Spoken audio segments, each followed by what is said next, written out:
think we're recording. Yep. Good morning, Bob. Good morning, Larry. Morning. Morning, Stephanie. How are we doing this fine day? Good. Just wonderful. It's not raining. You could say the day. It's Tuesday, April 14th, since everything changes so quickly. And so this is our first Ask Larry and Bob. We have reached out to our membership and asked them to send us some questions just to see what's on their mind. And kind of pick your brains on a variety of things. We're probably going to cover maybe 6 or 7 questions, if that's all right. Wonderful.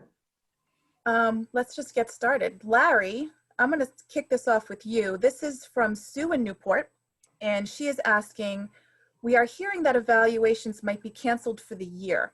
Many of us were almost done with just one observation left. Hopefully we won't have to start over again next year. Maybe if there were no areas of concern and administration is comfortable with our performance, an agreement could be made to call them done.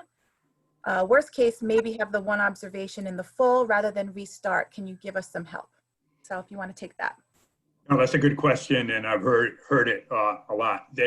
I'm 100% sure they are not going to cancel evaluations. We're working with RIDE on what the final decision will be, and I think RIDE will come up with some guidance probably in the next week or two on that. The big goal here is exactly in Sue's question is how do we make sure that evaluations that have already been done count and are not carried over, or somebody doesn't have to start over again next year. So the key is going to be flexibility. We do know that some people have been evaluated once, some twice, and in a few cases, 3 times. So trying to work out where those evaluations can count, be used this year. But again, if somebody hasn't completed, there's an avenue to do that as well. The one thing that we don't want to do is be evaluated on distance learning right now because neither teachers nor administrators have been trained in that. So Sue, I think you can see some guidance coming from RIDE over the next week or two. I think evaluations will count and it'll be flexible enough so that your concerns will be addressed. Good. Bob, you have anything to add? I think the only thing I'd add is that the bigger picture for all these questions, where we have good relationships, and believe it or not, we have good relationships in most of the districts that we work in. Sitting down and collaboratively addressing these problems is working, and Larry is absolutely doing the same thing on all of our behalfs with the Department of Education. We're trying to be smart about this. We realize that these are unprecedented times, but you know, logically, if most of the work for evals are done, then there's a point where you can bring that to a logical conclusion. And that's going to apply to a lot of these questions, the ones you've asked today and the ones you'll ask in the future, that we can figure out a logical way to get to a good place on this. And that's going to be our theme for pretty much everything for the rest of this school year. All right, next question is anonymous, nameless. What can municipalities do to ensure that enough essential personnel remain healthy to keep utilities running in their cities, such as the workers who treat the sewage and provide clean drinking water to Rhode Island residents? Should they be teleworking on call if possible, operating at minimal staff, etc., to help reduce the risk of spreading the virus to one another at work? Bob, why don't you grab that one? Yeah, that's a terrific question. Some of our members don't realize we have several municipal locals and we have the workers at the State Department of Health. So we've got folks on the front lines of this crisis every day.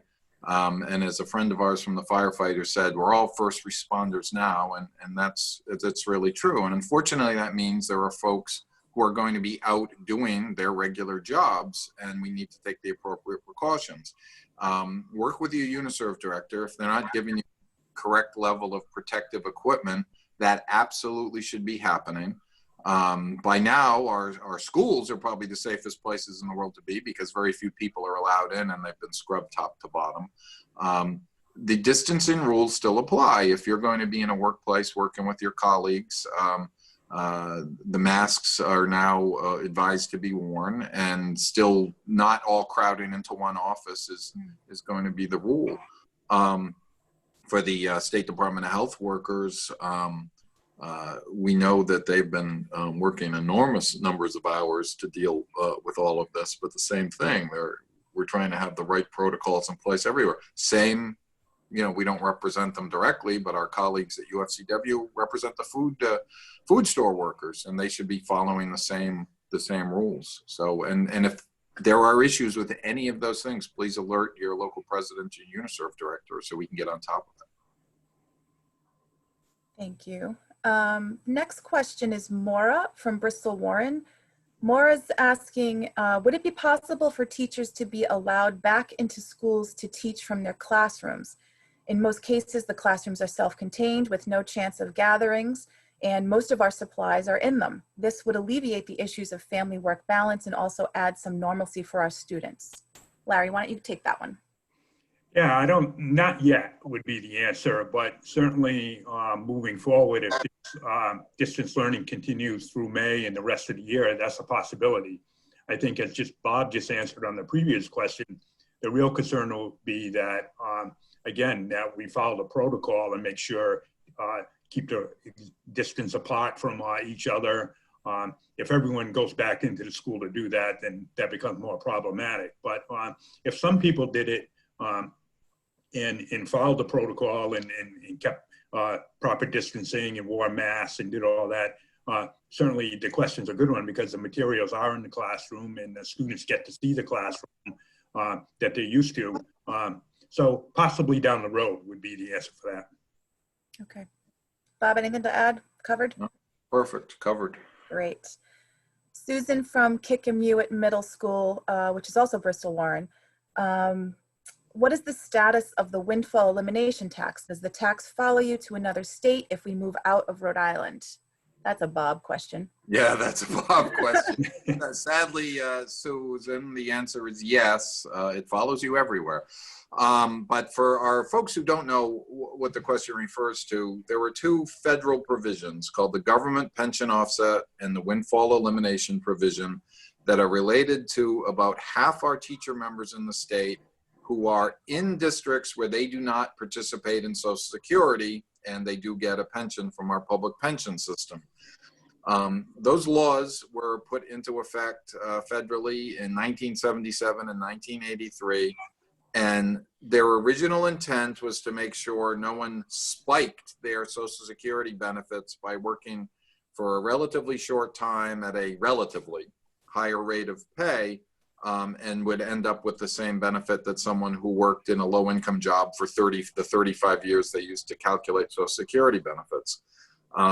It's exacerbated in Rhode Island because while this happens to teachers in 18 states, Rhode Island is one of 3 states where it was decided district by district, city by city, of who was in and who was not in the system. So if you retire with a public pension from one of those districts and you also have Social Security credit, unfortunately, or Social Security survivor benefits, unfortunately, those benefits are going to be offset. We have been working since I've been at NEA to try and get the federal government to overturn it. Our federal delegation always signs on to the bills to overturn it.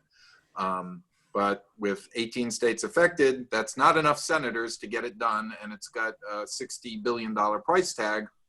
And the opponents to fixing it argue that it should be done in conjunction with an overall overhaul of Social Security. So the short answer to the question is, no, you can't avoid it no matter where you go. You can mitigate it by working longer in a Social Security district or a job outside. But there's a lot of information on the NEA website on those two issues. If this is the first you're hearing about it and you think it might affect you someday, you can look into it. Great. And I'll just jump in and add, Bob's right, how long NEA's been fighting this and making it a top priority. I can remember lobbying for the repeal of this back in the early mid-'80s when I started going to Washington for that.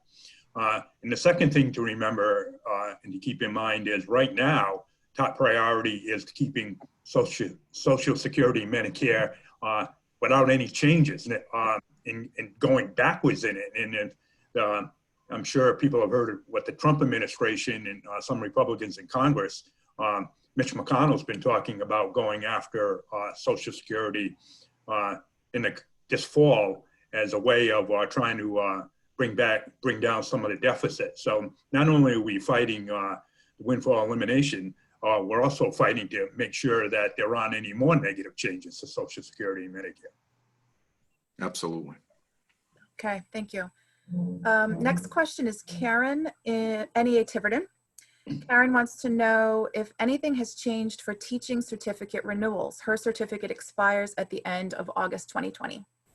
Yeah, nothing as of yet, but again, we expect RIDE will be issuing some guidance on that in the next week or two. We have been working with them. There's an understanding that some people, where their certification expires the end of August 31st of this year, might have some difficulty in meeting their PLUs, their 15 PLU credits that they need. However, a lot of people have already finished those. About 30% to 35% of people have already reapplied. And a lot of people are now doing, obviously, professional development. We had the 2 professional development days already. And we're pushing to make sure that districts count that as well. So I expect that that date of August 31st won't change. But if somebody needs an extension, there'll probably be some time for that. But again, the key right now is to make sure that the professional development people are taking during this distance learning time counts. And most districts are counting it. There's been a few roadblocks along the way. So I would talk to your local president to make sure they have talked to the administration to make sure that it counts. Great, thank you. The next question is from Stacy in Newport, I believe. We all want to get back to school, so my question is, why are doctors in Rhode Island not allowed to prescribe Plaquenil, which I'm assuming is a brand name for hydroxychloroquine, if I'm saying that right, for those of us who want to try it as a prophylactic? Yeah, Stacy, that's a very serious question and deserves a very serious answer. The Hippocratic Oath says, first do no harm. Physicians must first do no harm. The problem with any of the potentially prophylactic drugs that the President of the United States are talking about is there have been no clinical studies to understand the mitigating circumstances. And basically by that, I mean prescribing a off-label use of a drug that has not been in widespread testing without understanding the potential side effect consequences could be deadly, and in fact more deadly than the underlying plague that is currently visiting us. That particular anti-malaria drug, which apparently the President of the United States has a financial interest in the company that produces it, has significant side effects in a lot of people. If you're going to go travel in a country where there's a risk of malaria and you've had your cardiac tests and everything in advance to understand the potential side effects, it's indicated. They have been doing trials. They stopped the second trial because of the coronary related illness. And that leads to the bigger question of, what sort of protocol will allow us to get back to whatever we're going to call normal. It's going to be widespread testing, understanding where the coronavirus is in our community, and the availability of a vaccine, and clinically tested drugs to mitigate the illness. This is a big deal, and we don't want anybody, yourself included, to be a guinea pig for a potential drug. And that wouldn't get you back to school anyway, because it doesn't mean they're going to give it to the kids in your classroom and the kids in the building and all your colleagues as teachers. So there's no shortcut in this one. I'm sorry to tell you that. There is no shortcut. We're going to listen to the scientists and not the politicians. Yeah, and I'll just follow up by saying that having a family member who has lupus, and the drug is used for lupus, and it does have some great qualities, but also the side effects. This particular family member had to get off of the drug because it was affecting her vision to the point where she could have lost her eyesight. So Bob's exactly right. There are a lot of side effects, and until it's been clinically tested, we certainly can't advocate for using something that we have no idea whether it's going to mitigate the problem and has all these side effects. So as Bob said, until we have more testing, until there's a vaccine, that's the only avenue we're really going to be able to follow. Thank you. And the last question that we have has come in from multiple places. And folks are wanting to know how are they calculating the last day of school? What does 180 days mean in this strange time? Well, if I could answer that, we really don't know right now. Rest assured that 180 days, we're certainly not going to go beyond 180 days. Could we go less? I think that's the possibility. The commissioner has a right to waive days. Certainly last Thursday and Friday were off days. Both those days, if you were originally scheduled to work, counted toward that 180. So I think as we move forward toward the end of school, it's not going to exceed 180 days. Could be less, but again, having moved to a statewide calendar, we're not sure exactly what that last day is or what it's going to look like. But again, we're working with RIDE, working with the governor's office to try to make sure that it's uniform, it's fair, and it meets the needs of not only our members, but also of the students. Bob? Yeah, let me end where we began our first president's call, where this crisis started. Our first priority, of course, is the health and safety of our loved ones, our families, our members, our students, and the people in Rhode Island. Our first union priority was to make sure that as many of our members as possible got paid, kept their health care. We realize how the extraordinary efforts all our members are putting forth in this crisis, an unprecedented time. And we also realize, and I smile when I say it, that the vast majority worked out of a plan book that could tell them on a day-to-day basis what was likely to happen. And they were incredibly flexible when what was likely didn't necessarily happen.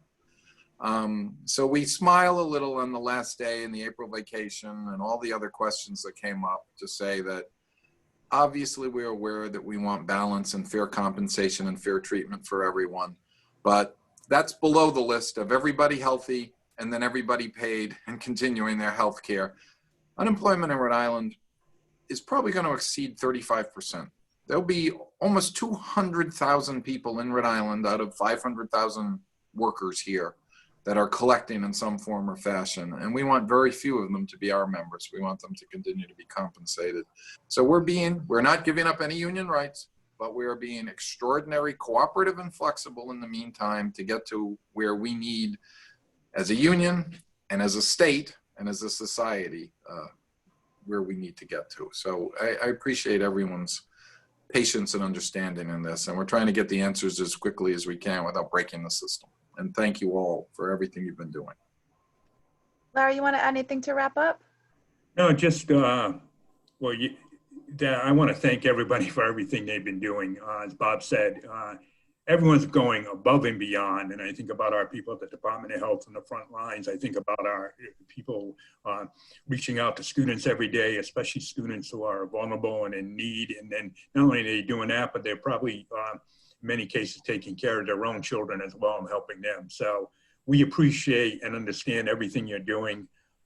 These are difficult times, but the fact that as educators, we're meeting the needs of students when many states aren't is really remarkable, and it's something we should all be proud of. True. I want to take this opportunity to thank the folks that sent in questions.